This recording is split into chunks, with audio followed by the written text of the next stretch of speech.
we didn't play very well. We didn't play with, I shouldn't say we didn't play well, we didn't play with enough discipline and force in the first half. And then the last, 6, 7 minutes of the first half, we started to buckle in, and the attention to detail, scouting report things, so-and-so goes to his right hand, don't let him go right, ball screen coverage. We started to clean up a lot of that stuff, and we built a lead. I don't think we shot it real well today. I thought we should have shot more free throws. I'm not questioning officials. I got to watch a film. We got opportunities at the rim, and I think we got guys that are like quick shooting and avoiding contact. Other than Leo, everyone else is quick shooting, avoiding contact. We got to put our feet in the ground and go through people to force the fouls.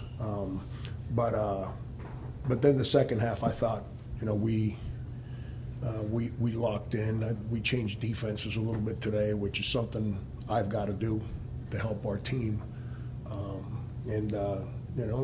The physicality of the game was never too big for us, and that's something that I continue to respect about our team. We're as physical as the game determines you got to be, our attention to detail was a lot better at the end of the first half and throughout the second half. Questions? On a day that wasn't your guys' best shooting day, how crucial was it to take advantage of the opportunities in transition? Yeah, I told our team back in the summer, because we did a drill that I just do just to see how we shoot it. And I think I put out social media, maybe I told the media, I don't remember, they broke the record of any team I've ever coached in the drill, and it's all jump shooting. So right away I knew that we've got a team that can shoot the ball. But shortly after that day, I told the guys, I said, listen, as we figure out who we are, you can't depend on making threes to win. The game is won in the paint. We got to learn how to win in the paint. And then we got to learn how to create habits that allow us to win when the ball, excuse my bad English, ain't going in. And we weren't great today. I thought our pace, and this is a coaching decision as I got new players, okay? We had a hard game against Harvard on Wednesday. My starters had to play a lot of minutes. We talked about it. We practice in the mornings. So I made the decision as a coach that Thursday we were going to coach our guys through their minds, not their bodies. So we watched a lot of film, we walked through a lot of stuff, and I sent them home. And then we came in yesterday, and the first hour or so of practice was pretty good. Then went through about 20-minute stretch where we were lethargic, just kind of, and that's how we started the game today. Well, I've got to learn how to manage the team. Obviously, the way I managed for this game wasn't conducive for us to playing with a certain identity. But today we won on a day that the ball wouldn't go in for us. We missed threes. But then when the game was like there, then Banks just jumps up and makes that three. That's the winning plays, the layups, Leo's three-point play, right when we were kind of, not floundering, but trying to figure out how to score. Jaden Jinga with, making his free throws, because he works at it so hard, man. You want to see him have success because he puts in so much time. It was fun to watch. Our bench helped us today. I thought our bench was productive. I don't know what their stats were. I can care less about that. I thought they were productive. They did their jobs. They competed. They played with a purpose. That was much needed. Coming off of your last two home games where the lead shrinks in the second half, you talked about Harvard, they made some mental mistakes in the second half. What goes into that shift in mindset where now tonight the lead's widening in the second half and the team's playing with more connectivity? You're going to laugh at this. If Jaden Jinga had missed those free throws, we're probably in the same boat. See, missing free throws are deflating plays. Anyone misses one, but when you miss and miss and miss, they become deflating plays. When you have deflating plays, people kind of go defensively, and now the other team scores. That's what happened to us against Harvard. Jaden made his free throws. So instead of the lead being at 13 or whatever, and now giving up back-to-back open three layup because we're deflated, we made free throws and made it 17. that allowed us to set our defense and continue to get stops. I was real happy how we defended in the second half. I thought defensively in the second half we were really good. Coach, Jingay with back-to-back double-figure games. I know you mentioned in the press conference last time that you and Coach Steele have been working with him. Yeah. How much of a step have you seen from Wednesday's game to today in that scoring? Well, that's confidence. That's he's doing some of the things that we think he can be really good at, and he's had. You don't go from 0 to 100. You got to figure out a way to say, okay, like you. I don't know about you. I remember the first time I ever drove a car, I barely went 15. Now somebody's driving 15, I lose my mind. But it's you got to gain confidence, and the more I drove, the more confident I got, and the more I learned about like what's the right thing to do and not the right thing to do. I think we're helping him, and his teammates are also awesome. We're helping him to play in a different space than what he did last year, which is allowing him to say, oh, I can do this. And you're starting to see his confidence grow.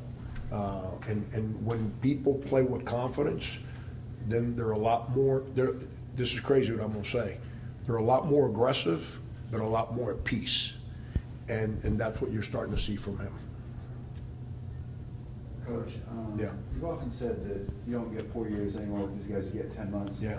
Curious to know, how much is this team a finished product and how far they have to go? Oh, God. I'll tell you where I'm real proud. We're just scratching the surface right now. I've got 2 freshmen that are playing major minutes on our team, and it's good to see DJ go out there and play with a lot of energy. And he's got to learn how to score in a college game. He's got to learn when to pass, when to shoot. That's part of the journey, man. It's different. Danny wasn't very good today. Wasn't very good. I took him out. Could have pouted. Instead, he came out the second half, played his tail off. This team is just, Banks. We got to figure out a way to. You see, the way people used to defend, it was easier to get guys 3-point shots. The ways people defend now, where as soon as you run anything for a shooter, it's a switch out. It's really hard to run plays to get guys threes. So you got to get guys threes through player movement, concepts, ball movement. And we're not there yet. We're not there yet. We got to continue to get better. But Leo's a load inside. Leo knows how to score in there. I don't care how big you are. He knows how to get that ball to the rim when he's in there. We got to continue to find ways to that's different. To bigs, you can screen them, because if they want to switch, then it's a little guy guarding him inside. Make sense what I'm saying? It's so because people are switching out on Banks, I've got to give him a little freedom to drive the ball. Like he had some drives today, he just missed. I can't tell him not to drive, then he becomes easy to guard. But that's his next step as a player, and I got to help him in that department. But the one thing this team has done consistently from day one, and I've been on them here for the last 10 days now. Like the last 10 days, I haven't gone back to old school Frank, but I've been on them. And I've been on them because I got to find out how they're going to handle the difficulties of the season. Like when you grow up, if things are easy at home and the first time you taste difficulty is on the street, you're in trouble. Things were difficult out of respect and discipline in my house. So when I went on the street, I was already prepared to deal with difficulty. I'm trying to I got to find out from these guys, because that used to happen organically over 4 years. Now it's 10 months. So this team doesn't pout. There's no pouting. And I've been on them now, and they're not pouting. And they stay together. And like I said at the beginning, the physicality of the game never affects us. Now, we got to eliminate stupid fouls. That's a problem. We got to fix that. We commit too many stupid fouls, too much slapping and reaching. We got to eliminate. We got to show. When people are driving you, you can't slap. You got to show your hands. How about Dan Sanford, 4 blocks today? He might be the worst shot blocking team in the country. I'm serious, statistically. I saw him go block 1 shot. I was like, oh wow. I was like, holy cow. And that's coming from a guy, the leading shot blocker in the history of K-State, played for me. the second leading shot blocker in the history of South Carolina, played for me. And now we, like, it's a layup drill. Anytime somebody drives, he came over and blocked. I was like, holy cow, wow. But that's good. That's growth, man. Dan's starting to play better. It's a fun team to be around. I enjoy coming to practice with these guys every day. Doesn't mean I'm happy when we lose. Don't misunderstand me. But it's, I go to bed in a good mood because I know those guys will come in the next day and give us everything they got. KJ came off the bench Yes, today yeah. and gave you guys a real spark to stretch out the lead in the second half. How big is that for his confidence after what happened on Wednesday against Harvard? If you remember, I can't remember. I'm getting old, man. I'm lucky I remember the day before these days. I think it was whatever game he made the 5 threes in the first half. KJ can really shoot the ball. That might have been Lemoyne. I don't remember. It was CCSU? Okay. KJ can really shoot the ball. KJ knows how to play. KJ's a laid-back dude. Laid back doesn't get it done. You can be all the chill you want to be, but when it's time to go, you can't be chill. And I've been challenging him to do more. And instead of embracing that, he kind of, I don't want to say pouted, because that's not the right word. He kind of was like, come on, man, I just made 5 3. I said, really? All right, I got one for you. Danny, you're in the starting lineup. And Danny's played really well. Well, KJ didn't pout. And in reality, my struggles as I'm trying to build our bench is that everyone on the bench has never played Division I. So now KJ coming off the bench, things get a little easier for Danny playing with the starters because he's playing with guys that have been around the block a couple times. And now KJ can provide some shooting, scoring, and leadership with the guys coming off the bench. So I'm not saying that's how we're going to play the rest of the year, but for right now, that's helping us. He's been a lot better here for the last.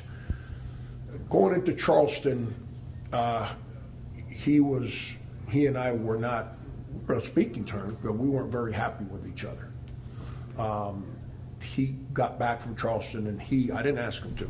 He embraced his responsibility with the team, and he started to practice better. He can really shoot the ball. Like, you see that turnover at the end that I got mad at him for? That's his problem. He gets casual. He didn't do that the whole game. But when he gets casual, he makes mistakes. He's got to eliminate that from this game. What you guys performed today, how valuable does that become when you look ahead to Wednesday and playing BC? I'm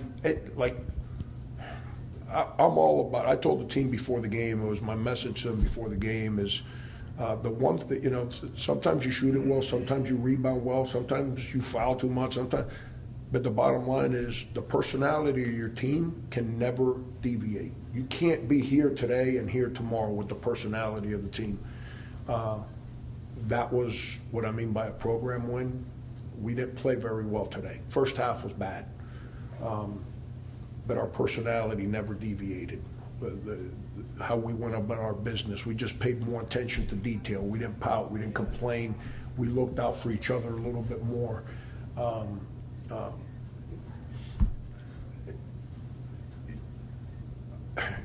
I've never been one of those, Howard, because everything was so hard for me as an athlete. And so I've learned, and then I was coached this way when I was young. I don't celebrate a good day the next day. I hope that makes sense what I just said. Okay?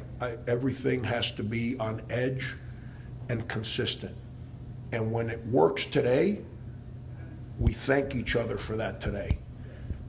With a team that I'm coaching for the first time, I didn't want us to not play well today and get beat. My concern. That's why I didn't practice them as hard as I probably should have the last couple days. And then go into Boston College with our feelings hurt. Oh, but we're playing BC, so now we're going to get up for the game. That's that roller coaster that you have to avoid emotionally. But now, go play that game. This is awesome. A lot of credit to Earl Grant and Boston College because they had a window to get out of the game, and they didn't. They stayed in it. And a lot of credit for them for agreeing to play it, and a lot of credit to the people in the Hall of Fame for helping put this together. Now that the game's on the schedule, I hope we get a bunch of people at the game. You know, I hope both teams play their hearts out. I'd like to win. I'm not going to be very happy on Thursday if we don't win. But the bottom line, I want it to be a great game. I want basketball to be celebrated that night because our state is a very good basketball state at the grassroots level. Our state is a very good basketball. It's well coached. Our state is very good at the college game. Think about the coaches, you know, that you got at the smaller schools. Billy Cohen, Tommy Hammer, those guys been in those schools for 19, 20 years. They've won games at those schools that those schools have never won before. You know, same thing with Joe at BU, like, you know, and you got Joey down at Merrimack. We got some really good coaches in the state. That basketball has to be celebrated in the two biggest schools in the state, or the two highest profile schools in the state, whatever word you want to use. I don't know. I haven't been here long enough to determine what's a big school, what's a small school. We're all in the same boat right now. But having the two highest profile programs in the state play each other, I think it's a positive. I hope the game is great. That way both schools can sit back and say, you know what, we need to keep doing this. Because I just told the radio, when I moved to Boston 25 years ago, you know, UMass was rolling. Brew was the coach, and they were coming off that incredible run in the summer of 2000, and they used to play, UMass and BC. And, you know, BC had gone to the Final Four, what, 94, 95? Billy O'Brien was the coach. Am I right? I might be losing my mind. They beat the Gators. No, they lost to the Gators in the Elite Eight. That's what it was. It was in Miami. I think it was 94. BC was good. And those teams used to play. And I'm a young assistant coach. Imagine that, Howard, you and I saying we're young. And that game was on the front page of the Boston Herald, the front page of the Globe. It was on the radio, it was on TV, people talking about it. I hope we can start that again. It's I get the fact that Boston's a pro town. I grew up in Miami, a pro town, I get it. But when those schools play each other, there's a reason to speak about it. So I hope we have a great showing on both sides on Wednesday night. Coach, 5 players in double-figure scoring. How much does that attest to your team having such wide variety on who can be going in each night? Yeah, balance. I believe in balance. I watch NBA games and I got to turn the TV off. One guy dribbling around and shoots it every time. And then, you know, then there's a guy standing in the corner who didn't touch the ball for 18 seconds, didn't do anything for it. Then you throw him the ball and he's expected to make a play. You know, I can't stand watching that. I believe in balance. The NBA has different defensive rules, so all those analytics and all that nonsense they talk about fits their game because of the defensive rules. We don't have those rules. Our rules are you got to have balance. You got to move the defense. You got to get the defense out of the paint. You got to screen the defense. You got to cut the defense, and then you got to figure out a way to get your good players shots that they can make. This team's starting to figure that out. You know, Sanford was good today. Jaden was good today. Now you got Banks shooting, KJ shooting. You got Danny distributing the ball to everybody. Our pick and roll today, I went to pick and roll today because I wasn't happy with a lot of our dribble handoffs. They were jumping everything, and we were a little sloppy. So I said, all right, instead of doing all that, let's just open them up and just middle ball screen them. And Danny starts picking them apart. And, you know, that's the balance we got. We can play different ways, you know. Like we came out of a timeout, and I said, we're going to play through our post-ups now. We went in there, and we scored off our post-ups. You know, it's you got to have balance. Thanks, Coach. Thank you.